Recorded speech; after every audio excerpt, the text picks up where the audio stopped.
प्रिय छात्रों, हिंदी के इस शिक्षण सत्र में आपका हार्दिक स्वागत है। आज हम समास के अंतर्गत द्वंद्व समास का अध्ययन करेंगे। पूर्व के भागों में आपने अव्ययभाव समास, तत्पुरुष समास, कर्मधारय समास और द्विगु समास का अध्ययन कर लिया है। इस भाग में हम द्वंद्व समास की परिभाषा, उदाहरण और पहचान की चर्चा करेंगे। प्रारंभ करने से पूर्व आपको यह बता दें कि एक छात्र ने जिज्ञासा व्यक्त की है कि समास में दिए जाने वाले उदाहरणों की संख्या बढ़ाई जाए, किंतु वीडियो को छोटा रखने के कारण ऐसा करना संभव नहीं है। परंतु आपको यह बता दें कि अंतिम भाग में हम सभी समासों पर आधारित समस्त पदों का विग्रह, जो परीक्षा की दृष्टि से महत्वपूर्ण है, लेकर उपस्थित होंगे। इसी वादे के साथ आइए आज का भाग प्रारंभ करें।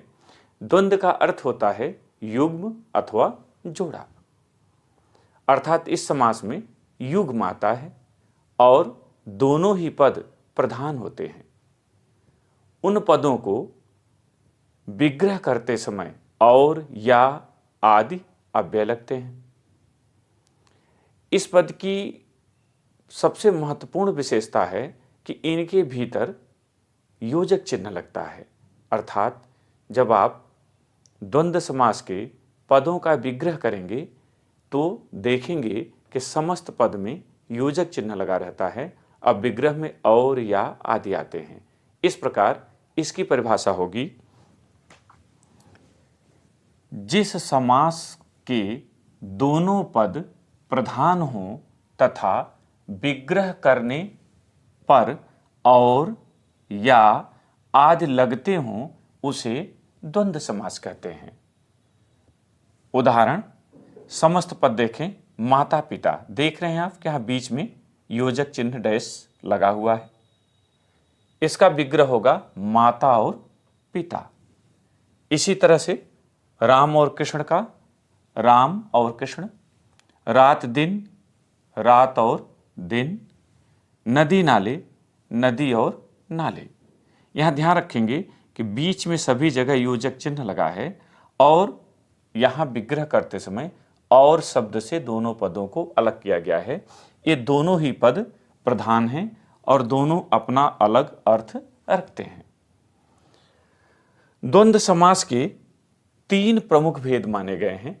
पहला इतरेतर द्वंद्व, दूसरा समाहार द्वंद्व और तीसरा वैकल्पिक द्वंद्व। इतरेतर द्वंद्व का तात्पर्य है द्वंद्व समास का वह भेद जिसमें दोनों ही पद प्रधान हों और अपना अलग अलग अस्तित्व रखते हों, विग्रह करते समय दोनों के बीच और या आदि लगते हों, उन्हें इतरेतर द्वंद्व समास कहते हैं। आपको स्पष्ट हो गया होगा कि उपर्युक्त सभी उदाहरण इतरेतर द्वंद्व समास के हैं। दूसरा भेद समाहार द्वंद्व। आइए इसकी चर्चा कर लें। समाहार द्वंद्व। समाहार द्वंद्व द्वंद्व समास का वह भेद है जिसमें दोनों पद अपना अलग अलग अस्तित्व न रख करके समूह का बोध कराते हैं, इसीलिए इसे समाहार द्वंद्व कहते हैं। जैसे आहार निद्रा।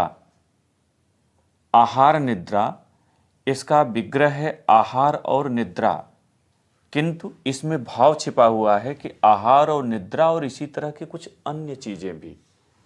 उसी तरह दाल रोटी, इसका विग्रह है दाल और रोटी, किंतु भाव छिपा होता है दाल और रोटी इसी तरह भोजन के कुछ और पदार्थ भी। हाथ पांव, हाथ और पांव यहाँ विग्रह है, लेकिन इसमें भाव छिपा है हाथ और पांव इसी तरह शरीर के अन्य अंग भी। यहाँ ध्यान रखें कि यह जरूरी नहीं कि इन शब्दों के बीच में योजक चिन्ह का प्रयोग किया जाए। किया जाता है तब भी आप इस तरह का विग्रह ले सकते हैं, और नहीं किया जाता तब भी आप इस तरह का विग्रह ले सकते हैं। तीसरा और अंतिम जो भेद है वह है वैकल्पिक द्वंद्व। वैकल्पिक द्वंद्व क्या है? तो द्वंद्व समास का वह भेद जिसमें विपरीतार्थक गुण वाले शब्दों का योग रहता है और उनमें या आदि विकल्प सूचक अव्यय छिपे रहते हैं, उन्हें वैकल्पिक द्वंद्व कहते हैं। जैसे पाप पुण्य, ये दोनों पद हैं समस्त पद के, और दोनों एक दूसरे के विपरीतार्थक हैं, इसलिए इनका विग्रह हुआ पाप या पुण्य। यद्यपि कुछ नियमों के तहत इसे पाप और पुण्य भी कहा जा सकता है, ऐसे बनते हैं, किंतु सामान्य रूप से इस नियम के अंतर्गत पाप पुण्य का विग्रह होगा पाप या पुण्य। ठंडा गर्म, यहाँ दोनों जो पद हैं तो आप ध्यान देंगे कि पूर्व पद और उत्तर पद दोनों एक दूसरे के विपरीतार्थक हैं। यहाँ ठंडा की बात हो रही है, यहाँ गर्म की बात हो रही है। यहाँ आपका विग्रह होगा ठंडा या गर्म। उसी तरह खरा खोटा, उसी नियम पर यह भी है, खरा या खोटा। इस तरह से अपने पुस्तक में दिए गए अन्य उदाहरणों पर आप विचार करिएगा, समझिएगा, तो धीरे धीरे ये चीज़ें आपको स्पष्ट होती जाएंगी।